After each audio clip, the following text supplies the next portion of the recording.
All right, hey folks, I want to share with you a video on how I made these Jack-in-the-Box props. Now, if you're a Patreon member of mine, for $10 a month, you get the free files for 3D printing these, both files, the open and closed version of the Jack-in-the-Box, as well as the decal file. So you don't have to make any decals. You know, I did it all for you already. And if you're not a Patreon member, then get over there to Patreon and check it out. It's $10 a month. You get free files. You get free, all kinds of stuff. It's cool. Tutorials and, all kinds of cool stuff. Now, if you don't print stuff and you're not interested in Patreon, but you like the Jack-in-the-Boxes, check out my Etsy, which is Insightful CO, or my website, insightfulimagery.com, and just, go to the diorama props, toy photography props tab, and you can buy the props already made, shipped to you. Real easy. Open them, throw the box away, take a picture with your action figure in a Jack-in-the-Box. It's really that simple. Let's watch the video. Take care. Right. I want to share with you how I made these cool little Jack-in-the-Box props with the little skulls and the springs and stuff. These were a pretty interesting little build, and I'm happy I finally was able to get around to making them. So we start off with a little wet sanding. I just got these off the supports and out of the cure machine, and want to go ahead and give the base a little wet sand. I want to dry fit the spring into this pocket here, and I'll link the spring into the description below of this video, where you can buy these springs. They're like a 2mm by 16.5mm spring, and they're perfect, for this job here. You could probably also use the one that comes inside a ballpoint pen, the little clicky pins. I think they're the same spring. But anyway, I'm just making sure the spring hole and everything fits and the bases are good. Like I say, we just went ahead and wet sanded these. And going to take a look real quick and just make sure once again before I proceed that the scale and everything looks good. I know I was trying to decide in the beginning when I was modeling this prop how large to actually make it compared to a child or a person who had a Jack-in-the-Box and it was sitting next to them or in their hands, how big it was in relation to like their head and stuff like that. So anyway, we went ahead and got these airbrushed with a Createx red, and I want to make a note here. You're going to see me putting stickers on this, but these top stickers for the doors are 0.40 by 0.40, and I'll include these files all free to download. But the tops work perfect, and I knew that these ones that wrapped around the side were not going to probably fit the first time because it's just the way it works, and so I'm going to put those on last. I'm just building up my courage to realize I'm probably going to be defeated right here. And this is a bit different design than I ended up with in the original design. I went ahead and bought on Etsy just some stock SVG files of skulls and, witchcraft type, symbolism in different stock images. And I ultimately changed the design that wraps around the body of the music of the Jack-in-the-Box. But here you're going to see I go ahead and lift this off, and I know I'm doing it apprehensively, man, because I know it's not going to fit, but it's okay because when you think about this really has to be measured, and everything is from scratch. It's an entirely new thing. You're making the hole to fit around the handle. You're wrapping it around the box. Each panel has to line up with the art, and sure enough, here it didn't. Okay, not only are we off center on the last panel, but we've got a little extra length on there that I needed. So that's okay. This piece of sticker paper is telling me what needs to happen next. I need to take some length off of this, but the hole that goes around the part where you turn the Jack-in-the-Box, the little handle, is perfect. I mean, it's a great fit right there. So we're good. So we're going to learn from this piece of sticker paper on what to do next. And that's exactly what we're going to do. This ended up being, even though this is a 0.75 by 0.75 square box, it ended up not being 3 inches long for the sticker paper, and I'll tell you why about that later. But you could see the next 2 attempts on the cardboard there were not correct, and this third attempt is, you can see we went ahead and got it put on, and it wraps all the way around and everything lines up. And the reason that it didn't is surprisingly enough, because when I filleted the edges of the box, which is taking the sharp edge in CAD and rounding it to a more smoother edge, I lost some of the overall measurement on the box itself. So instead of each panel being 0.75 by 0.75 and all four sides, making that 3 inches, originally I went ahead and made the 3-inch long strip, but that was too long because the filleted edge actually reduced the panel size. So anyway, we fixed it, and I'm going to include that file for you to download, and I'll talk about that later. But we're going to go ahead and get these little skulls. They're so cute. Just a little apple barrel paint on there, black paint, and then I went ahead with some bone white from Vallejo, which is Vallejo Game, and I'm just really like kind of dry brushing. It's not really, it's a little more than dry brushing. It's a little more wet than dry brushing, but I want some of the black to show through, so we're just really lightly going over this skull. Just, it's so cute, man. I like these little skulls. And I had actually modeled these skulls a while back for another project I had, and I thought, oh, well, I don't need to model another skull because I've already got these, and so I just went in and resized them for the Jack in the Box, and they just worked so nice. And I'll include this file also. So you're going to get 2 STL files, and you're going to get some decal files also for you to print out and cut, so that you don't have to worry about what I did and trying to measure and line up all the panels and get it all figured out the first time. I save you the trouble. But anyway, so we're going to go ahead and finish painting these up here. And I have no good pair of tweezers. I tell you, this pair of tweezers here is nice because it has the really sort of rounded ends on it, and it allows me to hold these pieces here. But I ruin tweezers. I use them for things that I probably don't need to use them for. The tips get bent. They get full of adhesive sprays and all kinds of other stuff, man. I'm hard on some of my stuff. But anyway, so those are all nice and painted up, and they look just so adorable. Look at those things, man. So that brings us to the next part, which is I'm going to go ahead and, so you'll see here that there is no adhesive, there's no sticker on this piece here, and there's two parts to this Jack in the Box. There's one that's open, and then there's one design that's closed. So when I got the sticker measurement right, I didn't put it on all of the Jack in the Boxes yet, because I only printed a couple test pieces.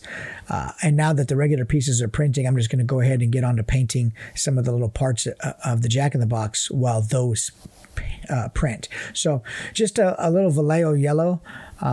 I thought, why not red and yellow? We'll just go with some classic, toy Jack in the Box colors, and then we'll just kind of grime them up later. And that's what I'm doing here, just putting that on. And sometimes these paints, if you just take them off the shelf and you go ahead and squeeze a little bit out on a piece of cardboard or whatever your palette is, just some watery stuff will come out. So it's a good idea to always shake these up so that you get the actual paint out and not, a watered down separation paint, and then it doesn't give you the coverage that you're looking for. So at any rate, these are pretty neat. You can see here I changed the design of the sticker also to just skulls, and I just think it looks more uniform. I went ahead and I orientated the skulls in each panel alternating right side up and upside down, just for some visual interest. I didn't want to put anything on there that was too like hardcore, like devil or something, and people might get bent out of shape, even though it is kind of a creepy Jack in the Box, but not really, so I wanted to just kind of keep it sort of middle of the road. And everybody's got a skull. We all got one. So I figured that would be pretty middle of the road. But anyway, these are coming together pretty nice, man. I'll tell you what, it's definitely a test on my eyesight. I didn't use my magnifying vision aid glasses here that I bought off Amazon. I might should have, but I didn't. I got by without them. We did okay. But up to this point, like I say, all we've done is I did a base coat of gray Vallejo Mecha primer on there, and then over the top of that I airbrushed red Createx airbrush paint on there, which is just pre-mixed airbrush paint, and that gave me the red there. Then once that dried, I began applying the decals and stuff like that. So that's where we're at now. All right. Now here is the correct size stickers. Here are the correct size stickers, I should say. Like I say, there's some on the ones that you see now, but I didn't print a full batch. So now I have, and for that matter, I'm going to just verbally tell you the size, but I'll put it in the description of the video also. And these stickers are already going to come in that size for you, but it's going to be 2.9 long by 0.63 in height. And that is going to give you the perfect sized sticker. Watch this. This is really cool because I don't think people really realize the kind of planning that goes into something as small and simple as this little Jack in the Box, having the stickers line up and the bins, bend around the box, and each, image be in its own little panel, and the Jack in the Box handle fitting right through that little circle right there. It just all lines up so perfectly, and it's so nice when it does and when you get it right. It took me 3 times, but that was because I didn't take into account the filleted corners of the design. I was making the sticker based on a non-filleted edge, which is a straight 90-degree edge. But perfect. Look at that, man. I know it sounds geeky, but it's awesome. Look at that. These are coming together really nice, and I'm pretty stoked about it. I may do one some other time that's not a creepy Jack in the Box. It's more of a clean sort of toy Jack in the Box. We'll see, but who wants that? That's boring. I like the creepy skull stuff. And these types of tools that I'm using, these tweezers and things like this, they really come in handy when you're trying to handle stickers and you're trying to pick up things, especially if your fingers are a little, chubby like mine, and you tend to operate sometimes a little clunky and heavy-handed on stuff. Tools like this really come in handy, and these I bought just as as an additional pack to my Cricut. They're part of a kit that you can buy. I'm sure a third-party company offers them also, but they really come in handy. Here are the springs. I will link these in the description of the video also, and show you where you can get these on Amazon, and the exact size. So that comes in handy also. I'm going to use some baking soda here and some Crazy Glue or Gorilla Glue. I like buying the Gorilla Glue because it comes in a good sized container, though that's not full of Gorilla Glue. It's I like it because it's a nice big bottle and I can squeeze it with my hand, and it's just, once again, it's really easy. And the baking soda, just in addition to the Crazy Glue or the Gorilla Glue, really creates an instant hard bond that is like concrete. I don't know if you've ever used baking soda and a Crazy Glue or a Gorilla type glue, but it really creates an instant bond that is really hard, and you don't have to wait for the Crazy Glue to dry. Which, though it doesn't take long to dry, it still seems to take forever when you're trying to hold this stuff in your hand. So here I'm going to try to find out a way to hold the spring up into the skull base. And like I say, I modeled these skulls for another project a long while back. And had I have been thinking, I could have modeled them with a pocket in there for the spring like I did the Jack in the Box. But I didn't think about that until right now. So we're going to put the Crazy Glue on there. We're going to try to hold the spring on there for a quick second just till it starts to dry. And it starts to work, but then I get all fumbly and mess it up. So this is just what happens, man. It's, we'll let that sit on there for a minute and then it'll fall down. It's all right. But I've got the baking soda close by. Once it sits on there for a second and it starts to get a little bit rigid, I'll just dump a few bits of baking soda on top of there, and it'll just right away, instantly, it'll just harden, and you won't have to worry about that. It creates, and then the nice thing about the baking soda too is it just blends right in with the base of the skull, and it looks like part of the bone just because of the texture. So then I'll go ahead and work with the dry brush. The baking soda, pushing it up into where the glue is, and then brushing off the residual that is not needed. And there we are, a cool little bobblehead skeleton. What I do is I go ahead, and you can see I've got all the skeletons done over there to the side, and we're going to get out the Mod Podge aerosol, and I sprayed the Jack-in-the-Boxes already, because the next step of this is I'm going to be putting alcohol spray, isopropyl spray onto the Jack-in-the-Boxes themselves to put the pigments and some of the aging on there. And I want to make sure that weatherproofing spray is on there so that the alcohol doesn't ruin the inkjet print or the paint that I've put on there. If you don't spray this with a Mod Podge aerosol or cover it or brush it with a Mod Podge, something to seal it, and you go right to an isopropyl spray, you're going to ruin it. So make sure that you seal this. Then once it's dry, we come back in with some of the Vallejo pigments, and I'll just go ahead and brush those on where I think we're going to want to start adding some darker grime and sooty type aged look to it, and go ahead and brush that on there. And the whole idea here is I want to knock back the newness of it. I want to take down a notch the whiteness of the decals and the rich blackness of the decals and the nice vivid red paint with the gold trim. I want to knock all that back a little bit and make it look a little bit older. So that's what the black is for. And then I'll go ahead and we'll add a brown later. But basically the alcohol does really most of the work here. We don't want to cover the stickers. We don't want to cover the white skulls. We just want to move a little bit of the black pigment across there lightly to take back the newness of it, knock back that really bright white, fresh inkjet look. And then what I do, and I use this because I do 3D printing, I take a bottle of isopropyl alcohol and I put it into a spray bottle. And so once I get the pigment brushed on here, in a way that I think covers it and gives me the best result, I'm just going to, I'll show you, we'll spray these and it'll set all that pigment right there.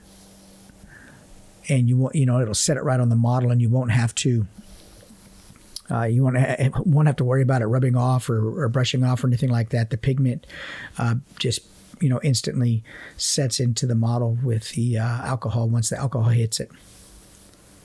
But just make sure that you seal it. If you don't have a Mod Podge aerosol, you can buy some.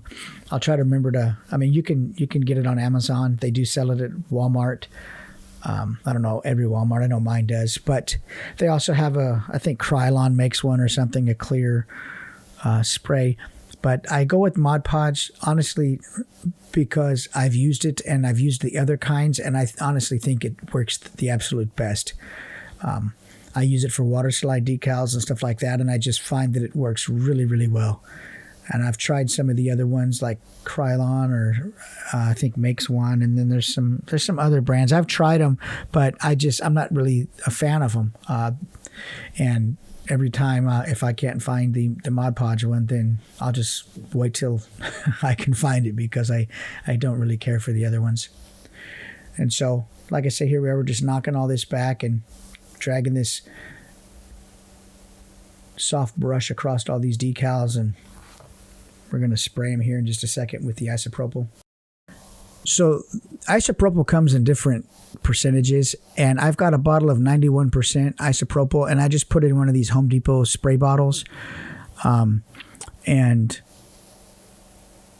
I'll just load these up onto some cardboard, and I won't spray it on my workstation. I'll just take it out behind me and I'll spray it over the top of a trash can or something. And all I'm doing is I'm just spraying above the Jack-in-the-Box and letting the mist fall down onto the Jack-in-the-Box and sort of like, mist down onto the alcohol's misting down onto the Jack-in-the-Box. Don't set your spray bottle to stream and shoot it like a water pistol. Just let it mist down onto there, making sure you get all sides. And you're going to see it's going to react with that pigment, and it's going to really set that pigment into there, make it look more natural. And it really does have a good looking outcome. I'll show you here. Another thing I'm going to do while those are dried already is there's a product called AK Terrain's corrosion texture, and that's just some regular distilled water in that spray bottle right there. I'll spray some of that in a cup and just to water it down a little bit, and I'll take just a little bit of this texture, AK Terrain's corrosion texture, and I'll dip it in the water, and I'll stipple it with the end of my brush. And I'm doing two things here. I'm really just adding texture to this box so that it photographs really nicely. And I'm also covering up any areas I think that, I want to hide or conceal, like the edge of a sticker or maybe a little bad spot of paint or something like that. So you can use this to cover up those little, areas that might have got a scratch on them, or like when you were lifting the decals up off of the sticker page, you might have scraped it with something before you got it sealed and the ink, scraped off. You can use this type of method, or you can use the pigments and you can stipple those on there to cover and conceal areas that might have a blemish or that you want to protect from coming up. It acts like a little bit kind of like a glue also. So there's a couple, there's a couple benefits to doing this, but more importantly, it really just adds texture to the piece so that when you photograph this, you get a real play on the light and how it bounces off of the peaks and the shadows go into the valleys of all the texture and stuff like that. So it just really creates a nice textured piece that photographs really well. And at the end of the day, I do this because I want to take really cool photographs. And so this is all just part of the process. And the water helps blend this and thin it out a bit. And you can see I'm not painting it on, I'm just dabbing really quickly. I'm dabbing with the end of the brush, a stippling motion. I don't cake it on there, it's just a little bit. You can see I go up there where the stickers meet together. And wherever else you think you might want a little corrosion on here, man. I mean, it's totally up to you. And I'm not really putting it on here with the intent that it's going to look like rust, because I do a lot of rust stuff. This isn't rust. I just want this to really be on there thin enough and spread out enough and watered down enough, stippled and, see-through enough in order to look like it's some dirt or some grime, not really corrosion.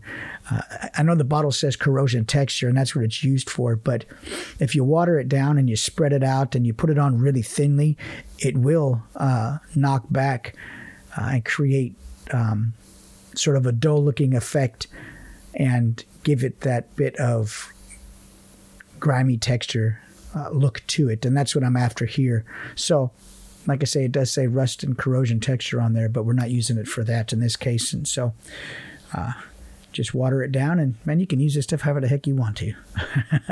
And get some up there in the rim where all the grime might accumulate over time. And this is kind of where you just have fun with it and put it on there, and then, just let it dry for a couple hours, put it all off to the side and come back to it. And here is a picture of the lid again. This has lasted me for like 2 years. If you let it sit up there and don't use it at all, you're going to have to add a little water to it over time, because it will sort of get hard even with the lid closed. So be mindful of that. And we're pretty much textured on these. These things they've been sprayed with alcohol. They've got the pigments in them. We're letting them dry. We've got some skulls done with the springs. There's a box up there that I still got to get done. I forgot to put a label on it. So I'm going to put a little Gorilla Glue inside the hole here. Make sure the hole is dry. It's not going to work well if there's a little alcohol in there that hasn't evaporated or something like that. Put a little bit on the spring, put a little bit in the hole, and then just, set those dang things down in there, and got yourself a Jack in the Box, man. Look at that. From the imagination, man. Never before today did this Jack in the Box ever exist in the real world. And here it is. That's magical. Anyway, one thing to keep in mind here is make sure the skull is facing the right direction when you put it in. You can see that one. I've got him off to the side a little bit and I didn't pay attention. And when the glue dried, I mean, it's okay. It's not really a big deal. I mean, but I should have spun them all around so they all face the direction that whoever would be turning the handle of the Jack in the Box, the skull would be looking at him when he popped out. Not a big deal. For some reason, that spring there was a little bit rebellious, so I just tilted back, and that way it dries at a bit of an angle and straightens up. So whatever. Sometimes these things are just weird, but how fun, man! How cool is this? And I'm going to include all the files for you. You don't have to do any of the work. If you don't have a Cricut and you're just going to be printing these out on printer paper or some sort of cardstock, then you can absolutely do that. Just make sure that you cut the graphics out the way that I send them. The wraparound skull pattern that goes around the Jack in the Box is going to be 2.9 in length and 0.63 high, and the lid graphic is going to be 0.40 by 0.40. But I'll give you the graphics that way, so there should be no problem. At any rate, this is the finished Jack in the Box. How exciting. What a fun build.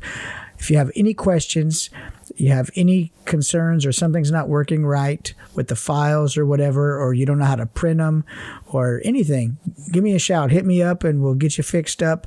But this is how your Jack in the Boxes should turn out. Pretty close to this anyway. I mean, you can paint them however you want. But anyway, take care, folks. I appreciate it.